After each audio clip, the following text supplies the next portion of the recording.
right. Hi, everybody. I am beyond excited for today because Marti's MS Life is in a different location. I'm here with my good new friend, Zach. Hi. From Observe Gently, and we are shooting an episode of Marti's MS Life. So let's get into it. Awesome. Thanks for having me. Thanks so much. And thanks for opening up about your world and your life having MS. So we were talking about before we started hitting record.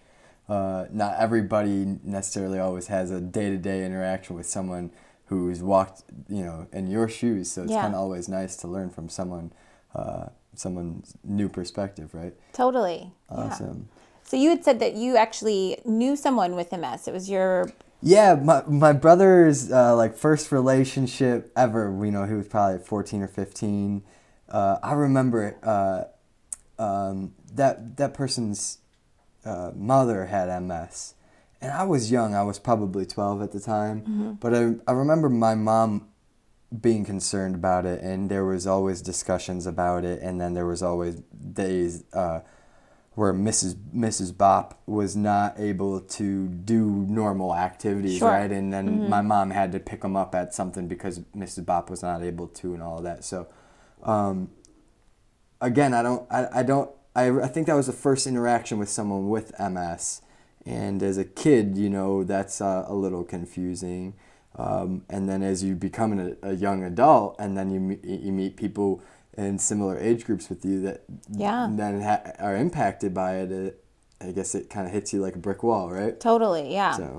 So okay, well, you know what? Let's back up. I want to let everybody know how we've met. So sure. My good friend and your good friend Melissa is who introduced us. Love her. Mm-hmm. And she told me about Observe Gently. So I want you to kind of share with my viewers about the organization. Yeah, I'm the proud creative director at Observe Gently. We're a culture and clothing brand that's focusing on message first.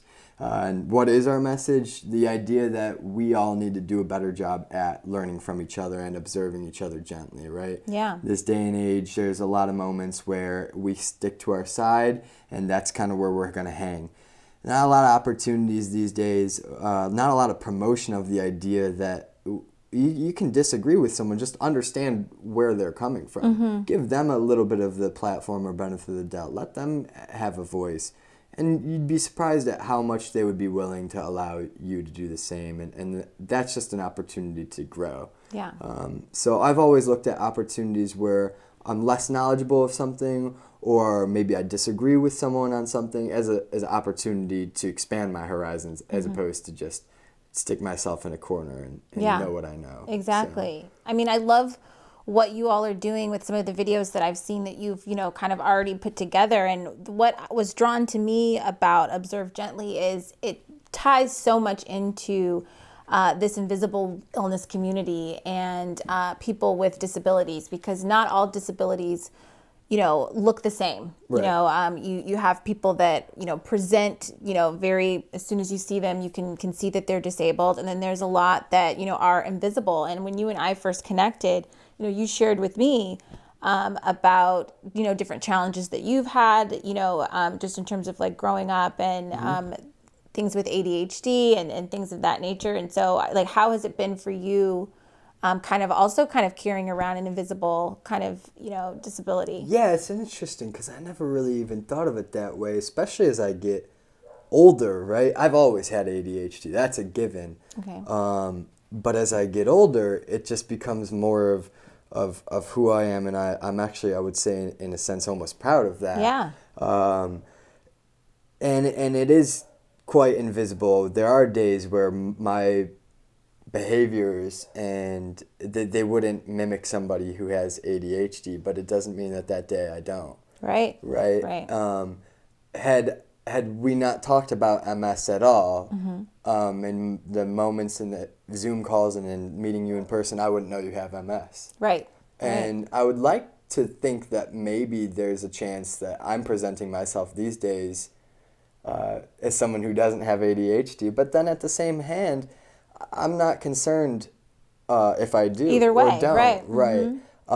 I can tell you that my life has been mildly different in some aspects because of having ADHD. Sure. I can tell you that, my mom and I, we love each other dearly, but we don't see eye to eye on the ways that I go about doing things, and that's just because that's who I am. But again, you take that for instance, it's just an opportunity for my mom and I to grow, right? Yeah. We're very close people, but how she does things isn't right nor wrong. How I do things isn't right nor just wrong. different. It's just different. So, yeah, I would say the older I get, the more I become comfortable with having ADHD. Yeah, I think Yeah. it's like it takes time to, like you said, get comfortable in your own skin, and it's really just a part of who you are. It's not something, like you said, whether people can tell one day, or not. It really doesn't make, a difference. And Right. I face that too a lot of times, where sometimes I have this feeling of like, if I'm going out, I was at an event during award season where I had to use my cane. And I was just so anxious because I had just seen people, the night before, and I didn't need my cane, and so it's just kind of like, well, why today do you need it? And, so similar to you when you're saying like, maybe some days you present, some days that you don't. And either way, it's fine. Right. So now you said you've had MS for 2 years, and that's got to be an interesting scenario, right? Where you have to bring the cane one day or don't. You have to explain it to people. Why? Right. Have you gotten to a point with 2 years now where you're kind of comfortable with that, where you're just like, oh, it's a cane day, or not, or is it Yeah. still like, is it still bother you to a degree? I still struggle with it. It's Yeah. something, you had said that you've, had ADHD, your whole life, or, for as long as you can remember. For Yeah. me, I had really never, been sick before. I had never been in the hospital before. So this really kind of unearthed me, getting diagnosed with MS. And so there's a little bit of that shame, I think, that you kind of carry, like, I don't feel that I'm as disabled as others, so maybe I shouldn't park in the handicap space, even though I'm having like a rough day. And so I think there's this gaslighting that a lot of, folks with chronic illnesses or disabilities that we do to ourselves, where we're putting that shame and putting that doubt, where I'm, thinking, are people talking about me? Are they, Right. whispering, why does she have that? Or, so it's something that I have to work at every day to, manage and not kind of like let it take over my anxiety. It's funny. So that's it, right? It's just managing. Like, there's nothing you can do to change your life. It's your life, right? It's the same thing with me and my ADHD. Like, so many moments I'm analyzing, are people recognizing these behaviors or these flares Yeah. that at this point are normal to me, but I would hope they don't impede on other people's life. Right. But I come to learn that it often doesn't. No, it really doesn't. We're in our own heads. Yeah. People I think are willing to be more understanding. I think society is getting a little bit more comfortable with kind of staying in our own skin and not asking questions. But that's why I was excited to be on your podcast and to have you on for an IM episode of Observe Gently, is because it gives us the opportunity to start cracking the ice. Exactly. Start talking about it. And, I'm seeing more and more, I'm seeing MS. I feel like, what's that thing where, when you see a car that you've never seen before, now you see it all of the time. Now I feel like I see MS on TV, I'm seeing commercials, or, it's definitely kind of like more out there, which is really exciting, and seeing it in TV and film, and, the illness that an actor has, in a part of a story is MS. And so it's really cool that it's kind of getting out there and bringing like awareness, which is what I love about Observe Gently, is, having people kind of step outside of, their bubble or their world or what their normal is, and, seeing what's kind of going on around them. So I love that. It's always rewarding to ask the challenging questions, right? It's challenging to ask the challenging questions, but you really, really can always grow when you do. So that's what I've continued to try to challenge myself to do. Do you have moments, Adderall was an interesting thing for me in ADHD. Do you have any, not medication, but are there any strategies that you take to better your MS? Does meditation help at all? It definitely does. So I really like to do kind of like a mix of, Eastern and Western medicine. So there's a lot of like holistic things that I do, acupuncture, Oh, okay. Meditation, exercise is a big part of making sure my symptoms, kind of like stay at bay, yoga. And then there is actual prescription drugs too. So, there's probably, I would say, gives the same kind of effect of maybe Adderall. It's something called Provigil that helps folks with MS and fatigue. Really? So, Okay. For those of you, fatigue is very different than being tired. So a lot of times someone will be like, "Oh my gosh, I haven't slept. I'm so tired." So I know exactly what you feel like. That's not the same thing as chronic fatigue. It's almost like you're walking through cement. And so you have brain fog. You can't quite register. Someone's talking to you and you're just like, "What?" Like you can't And quite so sink do it you in. feel those effects of that medication? You do. I mean, And I how does definitely that how do you like, do you like that feeling, or? I hate it. Okay, because that was always the weird thing, right? I feel the effects of Adderall. I know they work. Yeah. But did I like it? Right. Especially not at a young Kind of like age. the jitters, Yeah. and it's almost like you just feel like you drank too much coffee, or So how do you are you prescribed to stay to the medication? It's called Provigil. Provigil, okay. So I take it really sparingly. If When you feel when the I need. feel like I need to, if I'm working and I kind of have to be on, and I can't get my brain to kind of click in, I'll take it. But it's not something, I know some folks, they take it every day, and but that's just not.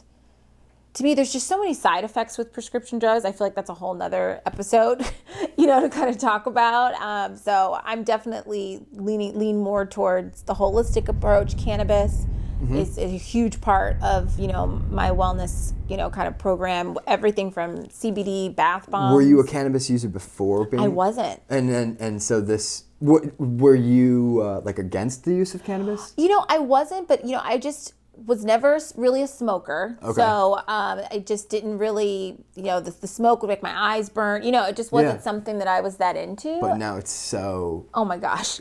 accessible in California. Especially here in LA. Yeah. But it helps with, there's so many different strains for nerve pain. And then there's a level of anxiety that comes with having MS. So, it kind of helps with that. And like I said, everything from, actually, the plant to oils and lotions and things just kind of relieve different pain that you're kind of having. So I'm a huge fan of cannabis, incorporating that into, your lifeline with MS. Very interesting.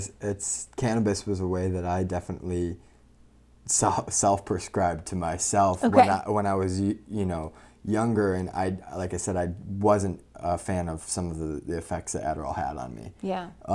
So you're not on it anymore? No, and not that I felt that cannabis was the be-all, end-all solution, but it was a sensation that I preferred over Sure.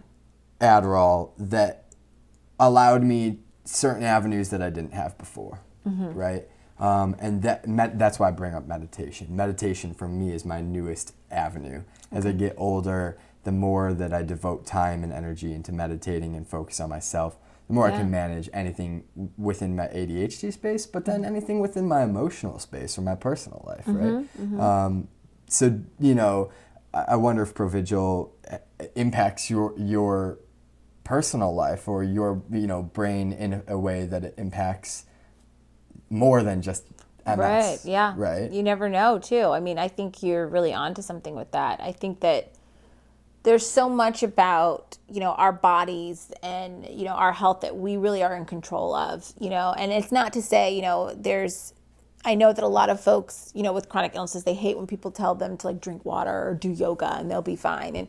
And that's not the case. MS is, at this time, it's incurable. There's nothing that's going to do that, but you can try to find a better way of life and, owning the MS and taking control. So meditating, really, we talked about it earlier, protecting your space and your energy and, keeping things love and light, kind of like all around. All those things kind of like help. Those are the key elements to me as a young adult growing into this phase of life with ADHD, right? Yeah. It's gonna always be an aspect of my life, but if you can manage it in a way that you feel comfortable, the world is yours, Yeah. right? So, yeah, that's definitely how I've been tackling it. Yeah. Well, I wanted to ask you, tell me about your kind of like diagnosis process, because I feel like a lot of folks have struggled with either, being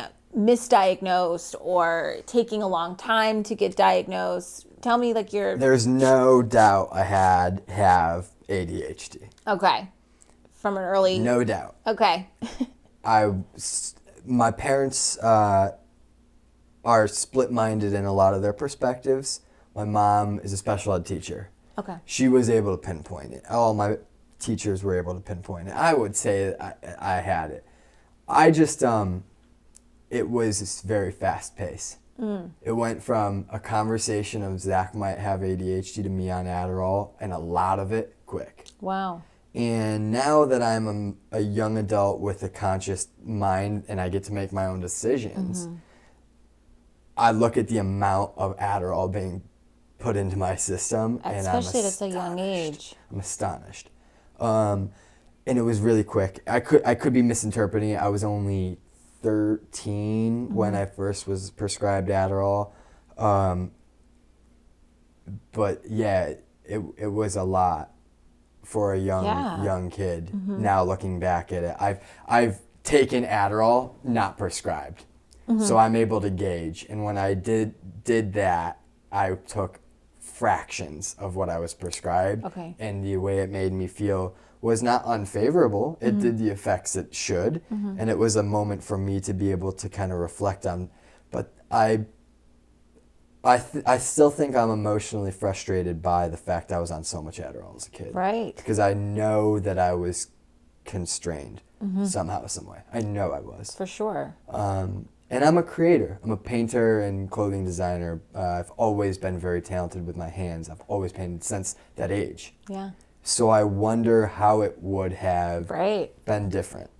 I can tell you the correlation between the time I stopped taking Adderall and the time I started being very creative is just like right there. Right there. Wow. Yep.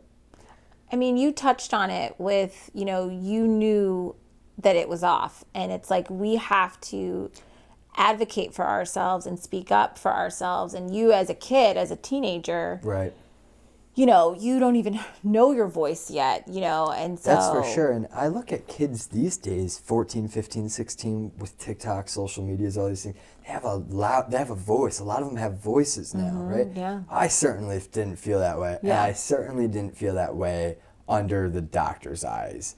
Right. The more I meditate as I get older, I'm like, I remember they would come on the PA system and have us meditate before exams and very important days. But why wasn't a 10 or 15 minute guided meditation every morning at the start of the day? Right. So yeah, I didn't really necessarily feel like there was a whole lot of alternative options for me. I felt like it was a doctor's decision, and that I didn't really have much of a say. I went to college, I went to art school, I started smoking weed. Yeah. I stopped taking my Adderall by choice, and then I don't really recall, but I remember there being a pretty breakthrough moment of me being like, I'm not taking this shit anymore. Good. Yeah, and I wonder what would have been different in the 5 years. But it is what it is. I've talked with my mom about it. Her intentions were to for the best. She just wanted you. The doctors, as I get older, I have my opinions on doctors' intentions. I would like to think that their intentions were the best, but I do think that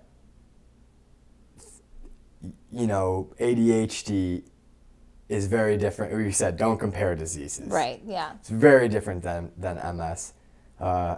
I would be someone with ADHD and gone through it. I'd be an advocate of a very patient, calm, energy controlling approach. Yeah. That's Exactly. my opinion on it. Yeah. Yeah, And then from your perspective with MS, you know, how do you think people who are freshly diagnosed to MS should approach it, right? That's gotta be Right. That's a whole frightening nother new world. exactly. And I think you touched on it when you just talked about, doctors. And I think that, for me, my perception of doctors had always just been like, you're sick, you go to the doctor, they're going to make you better, right? And then you realize once you have, an a chronic illness or, something that's going to be like lifelong, that you can't just take what they say. You have to do the research, see how you feel. Like you said, you had this breakthrough, that you were like, I don't want to do this anymore. I don't like how this feels anymore. And so many folks I know with MS aren't on any drugs. They are kind of just handling it, themselves, holistically and with alternative options. And so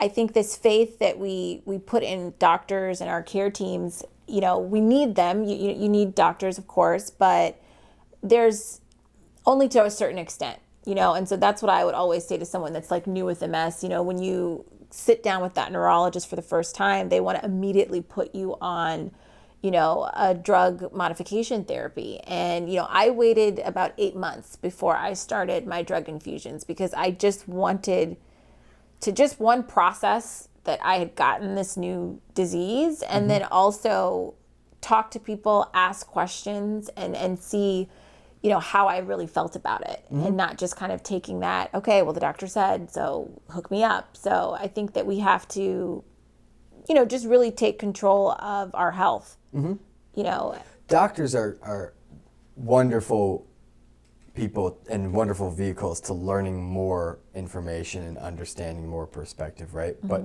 you are the best doctor for yourself. Exactly. And like you said, it's astonishing how drinking more water can make you feel better. Yeah. How being more conscious of your exercise patterns. You don't have to overdo it. Right. Just being more conscious When and saying aware. go run a marathon, but Right.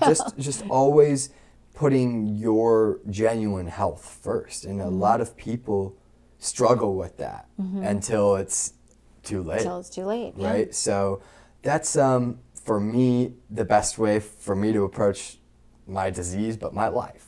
Yeah, your And- life, exactly. And that's I think we all have struggles. We do. Right? It doesn't have to be a disease to count as a struggle. Right. And I think that approaching it head on maturely and like you said, really curating your energy is gonna go a long way. It's going to go a long way. Absolutely. So is there anything you want as we kind of like wrap up that you wanted to share with my viewers about yourself? Anything you have coming up that you're excited about or anything? Oh my gosh. I thought we were going to try to keep this to 20 minutes, not 3 hours. Right. I'm really excited about Observe Gently, about being on this project. It's a really great opportunity for me as an individual, but it's a project that when I was introduced to it, bells and whistles went off. Yeah. I said, this is how I feel about life. This is how I approach a lot of scenarios, and we need more of this. So to have the opportunity to creative direct it and see it grow from a seed is really wonderful. But overall, yeah, I'm looking forward to the world being impacted, hopefully, not by Observe Gently, but by these trials and tribulations. Yeah. I would love to that. see the world start to shape itself in a moment where we can understand each other, learn from each other. Not go and back to the grow. same, be Yeah, different. the past year was challenging on everyone. That's a given. It's a true given. Everybody had, at some moment in the past year, something where they were tested, right? Yeah. But if we can all collectively take steps in moving in the right direction, that's it. That's We're moving it. in the right direction. Exactly. It's not going to happen overnight. Yeah. It's never going to be an overnight process, but we all need to work together. If we all just take these small steps, it'll kind of all add up. I love So that. progress is everything. Yeah. So Thank you so much, Zach. Thank I'm going you to for have having us. everything about Observe Gently listed in the link below so that you guys can follow along and see all of the great content and that they're putting together. And so excited we met. I This am is as well. amazing. Thank you for having me. Thank you. All right, And I guys. hope I wasn't too ADHD for you. It was perfect. All right, Awesome. see you guys soon.